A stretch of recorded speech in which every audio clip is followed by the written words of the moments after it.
लिखा हुआ है, क्या लिखा हुआ है, समांतर रेखाएं। ठीक, चैप्टर पढ़ेंगे। लिखा हुआ है कि दी हुई रेखा ए बी 5 सेंटीमीटर। हमारे पास जो ए बी रेखा दी गई है वो कितनी सेंटीमीटर दी गई है, तो हम इसको ए बी रेखा को 5 सेंटीमीटर खींच लेंगे। लिखा हुआ है, देखो यहाँ पे हम क्या लिखेंगे, ए बी रेखा है वो 5 सेंटीमीटर खींचेंगे। यहाँ से लिया, इसको चाप लगा दिया 5 सेंटीमीटर का, यहाँ पे चाप लग गया। ये क्या है, ए बी रेखा है। अब कह रहा है कि दी हुई A B Rekha, A B से कोई रेखा हमने ए बी खींच ली, कह रहा है कि 5 सेंटीमीटर दूरी पर, इससे दूरी कितनी हुई, 5 सेंटीमीटर की। ए बी के समांतर एक रेखा खींची गई, ठीक है। हमने क्या लिया, ए बी एक रेखा खींच ली। अब इस पे हमें क्या लगाना है, तो यहाँ पे मैंने एक बिंदु मान लिया, यहाँ पे क्या मान लिया, एक बिंदु मान लिया। और जब हमने बिंदु मान लिया है तो इसमें हमें क्या करना पड़ेगा, 90 अंश का यहाँ पे क्या बनाना पड़ेगा, एक कोण बनाना पड़ेगा, ठीक है। यहाँ पे हम खींचेंगे एक यहाँ पे एक लंब डालेंगे, ठीक है, 90 का। फिर 90 पे क्या होता है, हमारा समांतर होता है, एक रेखा यहाँ पे 90 हो गया। अब इसको हम क्या करेंगे, यहाँ पे 5 सेंटीमीटर काटेंगे। तो 5 सेंटीमीटर हम क्या भरेंगे, इसमें चाप भरेंगे, ठीक है। तो यहाँ पे हमने चाप भर लिया, यहाँ पे हमने चाप भर लिया 5 सेंटीमीटर का। तो हमने क्या किया, यहाँ से लेके इसको चाप लगाया और यहाँ पे 5 सेंटीमीटर का चाप काट दिया, ठीक है। तो इसको हम क्या करेंगे, इस रेखा से इसको मिला देंगे। तो जब ये रेखा हमारी मिल जाएगी, ठीक है, अब हमें समांतर खींचना है, तो हमें इस पे क्या करेंगे, फिर इस पे हम रेखा पे क्या करेंगे, यहीं पे 90 अंश का यहाँ पे फिर लगाएंगे, क्योंकि हमें समांतर खींचनी है। तो हमने यहाँ पे क्या किया, यहाँ पे लिया इसको और 90 अंश का चांदा से भर के यहाँ पे ये रेखा खींच दी। अब इस रेखा पे क्या करेंगे, हम इस रेखा को यहाँ से इसके मिला देंगे। तो ये रेखा हमारी कैसी हो जाएगी, समांतर रेखा खींच जाएगी। यहाँ से हम एक रेखा को यहाँ से खींच देंगे, तो इस तरह से ये रेखा हमारी क्या हो जाएगी, एक समांतर रेखा हो जाएगी। तो हमारे पास इस समांतर रेखा को हम मान सकते हैं ए बी, यहाँ पे इसको सी और डी मान लेंगे। तो इस तरह से हमारा ये क्या कह रहा है कि दी हुई रेखा, हमने क्या किया, एक रेखा ली ए बी, जिससे क्या करें 5 सेंटीमीटर की दूरी पर, ये कितनी दूरी हमारी, 5 सेंटीमीटर की दूरी पर एक ए बी के समांतर एक रेखा खींच दी। तो इस तरह से ये सवाल हमारा हो गया। चलिए नेक्स्ट क्वेश्चन देख लेते हैं। नेक्स्ट क्वेश्चन कह रहा है कि किसी दी हुई रेखा के बाहर स्थित होकर जाने वाली एक समांतर रेखा खींचिए। हमसे कुछ नहीं कह रहा है, कह रहा है कि एक दी समांतर, तो हमने मान लिया कि एक रेखा, हमने यहाँ पे इसको क्या किया, मान लिया हमने। तो हमने यहाँ पे एक रेखा हमने यहाँ मान लिया कि मैंने एक रेखा यहाँ पे एक खींच दी, 5 की ये भी खींच ली। इसका क्या कह रहा है कि दी हुई रेखा के बाहर, हमने बाहर कोई बिंदु यहाँ पे मान लिया। अब बाहर स्थित बिंदु से होकर जाने वाली एक समांतर रेखा, तो हमने क्या किया यहाँ पे, अब या तो इससे 90 डिग्री का बना दो, या तो इसको हम क्या करेंगे, तो यहाँ पे इसको हमने इससे नहीं तो यहाँ से ऐसा करो, 90 डिग्री का बना दो, इससे सीधा सिंपल रहेगा। यहाँ से इस बिंदु पर रखिए और 90 अंश का यहाँ पे कोण बना दिए। 90 अंश का कोण हमारा कहाँ पे आया, जो यहाँ पे आया, ठीक है। अब इसको हम क्या करेंगे, इसको मिला देंगे, ठीक है। तो यहाँ पे जब इसको मिला देंगे तो ये रेखा हमारी इस पे आ जाएगी। तो ये रेखा ए भी मान लो और यहाँ पे बिंदु मान लो। अब इस पे क्या कह रहे हैं, बाहर खींचे समांतर रेखा जानी, तो इस पे फिर हम बना देंगे, क्या बना देंगे, 90 अंश का कोण बना देंगे। यहाँ पे जब 90 का बना देंगे, 90 आएगा यहाँ पे। अब इसको हम रेखा को यहाँ पे इससे मिला देंगे, तो ये हमारी समांतर रेखा यहाँ से खिंच जाएगी, कोई दिक्कत वाली बात है नहीं। तो यहाँ पे जब ये ए भी हो गई, तो ये हमारी कैसी होगी, सी और डी हो गई। इस तरह से कर दी समांतर रेखा खींचिए, एक बिंदु से बाहर होकर जाने वाली एक समांतर रेखा खींची, तो इससे हमने एक समांतर रेखा हमने ये खींच दी, ठीक है। तो इस तरह से ये सवाल हो गया। चलिए नेक्स्ट क्वेश्चन देख लेते हैं। नेक्स्ट क्वेश्चन क्या कह रहा है हमसे, नेक्स्ट क्वेश्चन कह रहा है हमसे, ये कह रहा है कि पार्श्व चित्र में त्रिभुज एबीसी के आधार बीसी समांतर है, डी तथा एफ जी रेखा खंड खींचे गए, निम्नलिखित के उत्तर दीजिए। हमारे पास क्या है, एक त्रिभुज दिया गया ये। अब इसमें क्या है कि एबीसी हमारा क्या है, त्रिभुज है। अब जब एबीसी, तो इसमें आधार क्या कह रहा है, देखो आधार के समांतर, बीसी के क्या है, आधार क्या है, बीसी हमारा, समांतर क्या खींचेगी, एक डी रेखा खींचेगी, एक एफ जी रेखा खींचेगी। तो खींचेगी, निम्नलिखित उत्तर दीजिए, हमें इसी देखना है। तो कितने इसमें समलंब है, तो हमें पहले उत्तर देना है हमारे पास कि कितने हमारे पास ये है जो समलंब है। तो हमें देखेंगे यहाँ समलंब, देखो एक समलंब क्या होता है, एक समलंब ये वाला बना हुआ है। इसमें क्या होता है, इस भुजा समांतर तो होती है, मगर यहाँ पे थोड़ी इससे ज्यादा होती है। तो यहाँ पे क्या बनाएंगे, एक रेखा यहाँ खींच देंगे, ये रेखा ये समांतर हो जाएंगे इसके बगल वाले। तो देखो जोड़ो इसको, 3 समलंब में देखो, पहला समलंब क्या हो जाएगा, एफ जी ई डी, तो यहाँ लिख लेंगे एक हमारा क्या हो जाएगा समलंब एफ जी, अब यहाँ पे क्या हो जाएगा ई डी या डी ई और डी, ठीक है एफ जी ई डी, एक समलंब ये हो गया। अब दूसरा समलंब हमारा कौन सा हो जाएगा, देखो यहाँ पे हम देखेंगे इसको क्या हो जाएगा एफ जी, अब यहाँ क्या आ जाएगा सी बी, एक समलंब हमारा ये बन गया। अब एक समलंब हमारा क्या बन गया, ये वाला बन गया, तो लिख देंगे एफ जी, यहाँ पे क्या हो जाएगा ये सी और बी, तो एफ जी सी और बी। और वहां पास एक कौन सा हो जाएगा समलंब, देखो एक ये वाला हो जाएगा डी ई, और क्या हो जाएगा सी और बी, सी और बी। कितने समलंब आ गए, 3 समलंब आ गए, इसके अलावा तो हो नहीं सकते हैं। फिर कह रहा है कि इसमें क्या कह रहा है कि कितने त्रिभुज हैं। अब त्रिभुज देख ढूंढो, एक तो त्रिभुज हमारा ये वाला बन गया, एक त्रिभुज ये वाला बन गया, तो देख लो यहाँ पे कितने बन रहे हैं, देखो एक त्रिभुज ये वाला, एक त्रिभुज ये वाला, एक त्रिभुज, 3 त्रिभुज बन गए इसमें। देखो कैसे लिख रहे हैं, पहले एक त्रिभुज लिखेंगे एबीसी है ये हमारा दिया हुआ है, तो लिखेंगे ए त्रिभुज ए बी सी। अब एक त्रिभुज कौन सा हो गया ए डी ई, तो त्रिभुज ए डी ई, और त्रिभुज हमारा कौन सा हो गया एक त्रिभुज हो गया ए एफ जी, त्रिभुज ए एफ जी, 3 त्रिभुज हमारे पास निकला है। कौन कौन सा त्रिभुज निकला है, एक ये वाला त्रिभुज, एक ये वाला त्रिभुज, और एक ये वाला दी गया है त्रिभुज, ठीक है 3 त्रिभुज निकला है, यही आंसर थे। चलिए नेक्स्ट क्वेश्चन देख लो क्या कह रहा है कि पार्श्व चित्र में एल एम 2 समांतर रेखाएं, देखो एल और एम क्या है 2 समांतर रेखाएं हैं, तथा ये टी त्रियक रेखा है, एक टी है जो त्रियक रेखा काट रही है।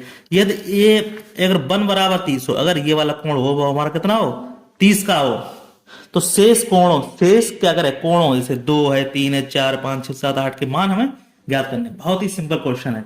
तो पहले हमें क्या करना है 2 का मान निकालते हैं, लिखो कोण 2 का मान निकालना है। अब देखो एक कोण ये है, ये कितना है एक 30 अंश का कोण है। अब ये मालूम ये वाली रेखा क्या होती है 180 होती है, सरल रेखा होती है ये वाली, तब ये 30 का है, तो यहाँ पे बचा हुआ कोण कितना रह जाएगा हमारा, भाई सीधी बात है 150 रह जाएगा, क्योंकि 180 में से 30 घटा देंगे क्या आ जाएगा 150 रह जाएगा। तो ये कोण कितना हो जाएगा 150 आ जाएगा। किसकी वजह से हमारा हो जाएगा, रेखा युग्म वजह से, क्या आ जाएगा रेखा युग्म कोण आ जाएगा, कोई दिक्कत वाली बात नहीं है। फिर क्या करें कोण 3 का मान, अब देखो कोण 3 पूछ रहा, अब कोण 3 ये है, तो ये कोण इसके बराबर होगा, 1 के बराबर क्या होगा 3 होगा, तो क्या हो जाएगा ये शीर्षा कोण 3 का मान कितना हो जाएगा 30 हो जाएगा। ये किसका आ जाएगा हमारा शीर्षा विमुख की वजह से। अब देखो कोण क्या कर रहा है 4 का मान पूछ रहा है, तो लिखेंगे कोण 4 बराबर। अब 4 बराबर देखो, अब 4 बराबर किसके बराबर, देखो ये 4 है ये 2 के बराबर है, तो ये भी क्या हो गया सीधा 4 का कोण का मान कितना हो जाएगा हमारा, जब ये हमारा कितना निकल गया है ये 150 निकल गया है, तो ये भी क्या हो जाएगा 150 हो जाएगा। तो ये भी कितना हो जाएगा 150 कोण हो जाएगा किसका, क्योंकि कोण किसके 2 के बराबर। ये किसका है शीर्षा विमुख के कारण, शीर्षा विमुख के कारण, ठीक है। अब हमारे पास क्या है 4, अब कोण लेंगे 5 लेंगे, तो 5 बराबर किसके हो जाएगा, देखो 5 है जो, देखो 5 है वो 1 के बराबर, 1 के, क्योंकि ये किसके है संगत कोण है, 1 और ये 5 किसके हैं संगत कोण, तो 1 का मान कितना है कोण 1 5 बराबर 1 के बराबर है, इसलिए कोण कितना हो जाएगा ये हमारा 30 अंश हो जाएगा, क्योंकि किसकी वजह से संगत कोण की वजह से, ठीक है। अब हमारे पास कोण किसका आ गया 6 का मान, देखो कोण 6 बराबर, देखो अब देखो कोण ये 6 दिया, 6 किसके होगा 2 के बराबर, 6 बराबर 2 के बराबर, इसलिए कोण इसका मान कितना हो जाएगा 150 हो जाएगा, किसकी वजह से संगत की वजह से, ठीक है। अब कोण क्या बचा हमारे पास 7, लिखेंगे कोण 7 बराबर किसके बराबर है, देखो 7 है ये किसके बराबर है 5 के, अभी 5 निकाल लिया था, कोण 5 बराबर 5 का मान कितना था 30 था, तो ये भी किसकी वजह से हो जाएगा शीर्षा विमुख के कारण, शीर्षा विमुख के कारण। अब क्या बचा कोण लास्ट हमारा 8 का मान बचा, लिखेंगे कोण 8 बराबर किसके होगा 6 के बराबर होगा, भाई 8 है तो ये किसके बराबर होगा 6 के, तो कोण 6 के बराबर होगा, तो इसलिए क्या इसका भी मान कितना हो जाएगा हमारे पास, ये हमारे पास कितना होगा 150 का मान हो जाएगा। तो ये भी किसकी वजह से शीर्षा विमुख के कारण, शीर्षा विमुख के कारण। इस तरह इसके सबके मान आ गए, कोई दिक्कत हो कमेंट बॉक्स कमेंट करके पूछ सकते हैं फिर से, ठीक है। चलिए नेक्स्ट क्वेश्चन देख लेते हैं। नेक्स्ट क्वेश्चन हमारा क्या कह रहा है, नेक्स्ट क्वेश्चन कह रहा है कि पार्श्व चित्र में एबीसी एक त्रिभुज है तथा बीडी तथा भुजा एसी के समांतर है, तो एसी भी 30 दिया गया है तथा हमें एबीडी 28 दिया गया है, तो एबीसी और इसके कोण डीबी के और कोण बीए के मान ज्ञात करने हैं। तो देखो बहुत ही सिंपल क्वेश्चन था, देखो कैसे करना है। यहाँ पे हमें क्या देखना है, देखो हमारे पास क्या है, ये त्रिभुज दिया गया, क्या दिया गया, ए दिया गया, ए सी बी, ये 30 दिया गया हमारे पास, ठीक है। अब ये कोण हमारे पास ये दिया गया है, तो हमारे पास ये भुजा देखो, ये वाली भुजा और ये वाली भुजा कैसी है, समांतर है। जब ये 28 का होगा तो ये भी क्या हो जाएगा हमारा, ये भी कोण कितना हो जाएगा, 28 का हो जाएगा, सीधी बात है। जब ये 28 का हो जाएगा हमारा, तो हमें कोई दिक्कत क्या है, कुछ भी दिक्कत नहीं। हम क्या लिखेंगे, देखेंगे, देखें कोण ए सी बी बराबर कितना है, 30 दिया गया। अब हमें मालूम है ये क्या है, डीबी, यहाँ लिख देंगे, यहाँ लिख देंगे डीबी समांतर किसके है, एसी के। जब एसी के समांतर होगा तो हमें क्या पता चल गया, हमें ये पता चल गया, तो ये भी मान क्या होगा, बी बी ए सी, तो ये भी कितना हो जाएगा हमारा। अब देखो यहाँ पे हमें निकालना मान क्या, इसका मान निकालना है। देखो यहाँ पे निकालने के लिए किसका बोल रहा है, यहाँ पे ए बी सी के लिख रहे हैं, कोण ए बी सी का। अब देखो यहाँ पे ये 28 हो गया, ये 30 हो गया, जोड़ो कितना हो गए, 30 20 50 और 58 हो गए। और 58 में अब हमारे पास कितना ये बचा हुआ कोण बी का मान, तो 58 को हम क्या करेंगे, 180 में से हम इसको घटा देंगे, तो इससे कोण हमारा क्या हो जाएगा, ये वाला निकल आएगा। तो देखो क्या करेंगे हम, तो यहाँ पे हम लिखेंगे, कैसे लिखेंगे, देखो ऐसे लिख लेंगे, कोण देखो 180 माइनस के 30 और प्लस के 28 जोड़ लो, 8 और 58, अब घटा दो, 10 में से 8 गया कितना, 2 बचा, यहाँ पे बचा 7, 7 में 5 गया 2 बचा, और 122। तो ये कोण हमारा कितना निकला है, ये वाला कोण 122 का, तो यहाँ लिख देंगे 122 का। अब दूसरा कौन सा पूछ रहा है हमारे पास, डीबी के, लिखो यहाँ कोण डी बी के, यहाँ पे मतलब डी बी और डी बी के। अब देखो के क्या आ गया, जे वाला कोण आ गया। अब देखो जे वाला कोण पूछ रहा है बी का, अब हमें मालूम 122 और 28 जुड़ जाएंगे, कितना हो जाए, 122 और 28 कितना हो, 150, और ये सरल रेखा है तो ये 180 होती है, तो 28 कितना हो गया, 150 हो गया, और बचा कितना, ये 30। तो यहाँ पे ये कोण कितना आ गया हमारा, 30 का आ गया। तो 2 कोण निकल आए ये वाले। अब क्या पूछा, कोण बी ए सी। अब हमारे पास क्या पूछा, बी ए सी। अब ए हमारे पहले से पता था, ए का मान कितना दिया गया हमारे पास, ए का मान हमारा कितना आ जाएगा, 28 का आ जाएगा। तो इस तरह से हमारे कोण, तीनों कोण हमारे निकला है, कोई दिक्कत वाली, ये कोण निकला है, ये कोण निकला है, ये कोण निकला है, कोई दिक्कत वाली, सवाल बहुत सिंपल था। चलिए नेक्स्ट क्वेश्चन देख लेते हैं, इसका मान कितना निकला है हमारा, ये वाला मान हमारा निकला है 30, ठीक है, सबको कोण निकला है।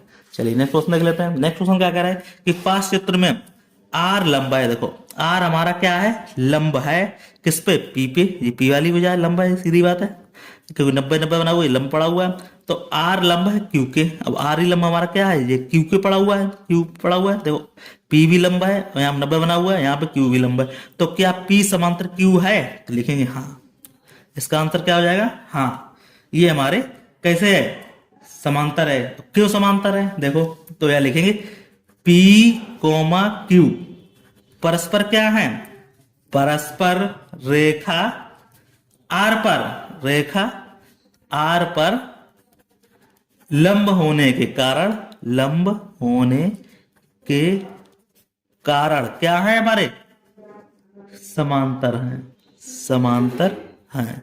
तो इस तरह इसका आंसर हो गया। फिर दूसरा क्या कह रहा है हमसे, कह रहा है कि यदि P समांतर Q, P समांतर Q है, तो हमारे पास क्या कह रहा है, कोण बन अगर हमारा कितना दिया गया, यहाँ पे 63 दिया हुआ, इसका मान कितना दिया गया, 63 होगा, तो कोण 2 का मान, तो हमें जब मालूम है कोण 2 बराबर किसके होगा, एक ही रेखा बने हुए हैं, तो क्या हो जाएगा, संगत बेस क्या हो जाएगा, कोण 2 बराबर कोण 1 के, इसका मान भी कितना होगा, 63 ही होगा, इसका मान भी कितना होगा हमारा, 63 होगा।